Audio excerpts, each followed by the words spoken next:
Loktak Pat Mayai the Leba Champu Kangpok Floating Village Kimanung Chanba Mapam Amada Yum Taramathoi Rom Phum no question duna lay kibana Mioi Kaya Chayol Ani Henamapam Adudagi Thorak Payadana lady Mari Lenaba Sing the Mitying Changbagi Tangai for the lady Hiramasida Impact News Ki Akanaba Fouta Mama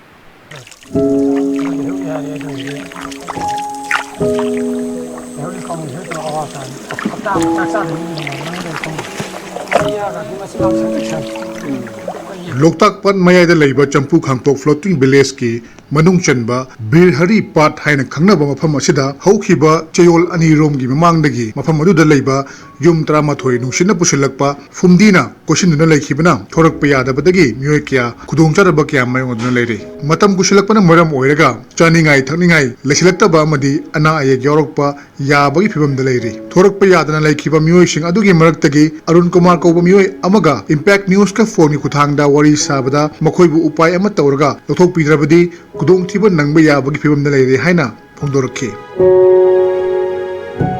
the lay sang the Kumakayada one in the other Ni Kuni Matata Kumari Manga. Sing you got about the car on the Punje, a lady office to Adugi car on the phone, there is minor car and Kanda never. Mixing a porco is either Pola, Yeshela, Punjil lady like a fever. Sana was in a scene, Marine Sana was seeing the lady, Quigi Pundo over Harimana in Hankaya, Motohera, La Pu, Heka, La Puma, Tone, La Puma, Irole, La Puma, Santum Dore, when Narakaya issues you, Punjile, Pumna, Kushilena, Naraga, Parkadra, and a Tora, Kanari, Karibumba, Saitagi, Pose Pichilaka, I was being high labor. I point a low way away couldn't travel with Pandavida equation. The Queen as well do come as a Hyderabad and I will be my young you and our people not a minute quite a few in a Tobanina. I will pressure to Kanatanga, but the Madam Sava labor, like the bride of Quinakana pressure to hanging the Hyder to all.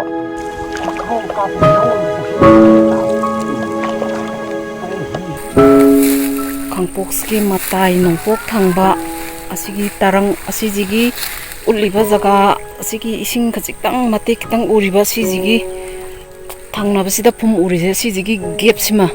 kitang lan thara kan sida kangpok ani magamu sida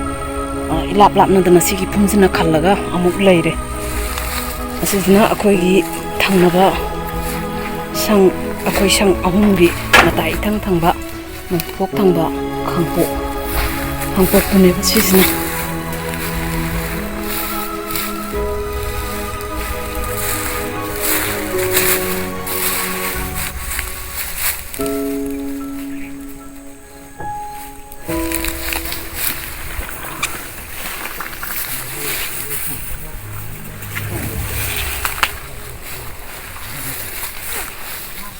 Chang mana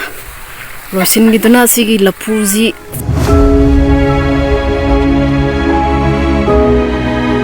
All Loktak Lake Area Fishersmen Union Manipur Shamna Alafum Haina Kangnariba Lup Asigi Maki Degishu Angamum Mateng Pangna Honari Adubu Asugum Matorok Sing Asida Bainaba Singna Miyang Chambirabadi Ngami Singi Wina Safagani Hainasu Impact News Ta Pungoraki Nakalamaromda Loktak Pat Kipiba Masino Monomagi Pachalaktabana Ngami Singda Duki Matik Tating Pibatanatana Pat Asi Mankiba Yabagi Aki Baleri Election Commission of India na Sakhanglaba Floating Village Asida Ahenba Miyang Changduna Mapam adugi miyamgi yaifanaba thorang kya pakhatpagi tangai phadbasu leiri akoina hariba zaleriba yum taramathoi akogi union gi member gi manung chanba member ngakani adu bai koina khalamana hafta amagumba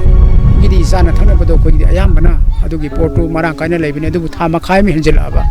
adugi condition la abanina hoji koi makoida koi ngarang na handagi akogi mari mata sing amasingna kogi phumsida wa tharaga port se pura changaga Pochai Piraga, Sangbangam Bakamu Krada Pibo Jukoi Hore, Ado Sang Harizu Sangani Home the Gi and the Pibangamdri, Santarama Toda, Aruga Atai Maya the Lady Visindo, Asawa Pumsing Matai Delega, Mogi Sang Maya than a Kang Mayam Levena, Kang Matak the Sapangam the Bagi, Arumi Kudum Sadu Suleva, he Holaga Sapasu Yadaba, Matak the car Sapasu Yadaba, Dum Kanisindoma Lady Mina, I koi Praja Sina. Makoi satpa jauna satpa yana bagi nambi ma sem na midama koi khanaba hojari gamen gi side gi di disaster management gi mo gi gamen gi du machinery leibanina makhoi na ju hari basing du mateng pang miragadi ꯑꯩꯈꯣꯏ ꯄ꯭ꯔꯖꯥꯁꯤꯡꯒꯤ ꯑꯣꯏꯅꯗꯤ ꯃꯁꯤ ꯌꯥꯝꯅ ꯌꯥꯏꯐꯕ ꯑꯣꯏꯒꯅꯤꯅ ꯑꯩꯅ ꯂꯧꯖꯩ ꯑꯗꯨ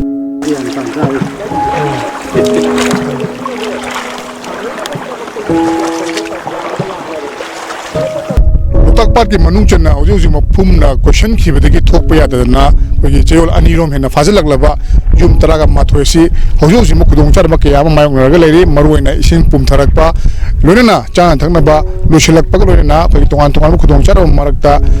wana khangli hariba imungsing hariba yum taraga mathoi asida mari rabasina miyeng chang kanda thu matamna makhoibu lothok pinaba honabagi tangai fadaba leiri nakal amamta koigi COVID-19 ki vaccine fauba drone da purga chatlaga koigi hidak ka padam pham adu fauba thada bagi ofam asi lengakna yamna miyamwang na utkhibal lekhre hairiba sigumba khudong charba timing asidadi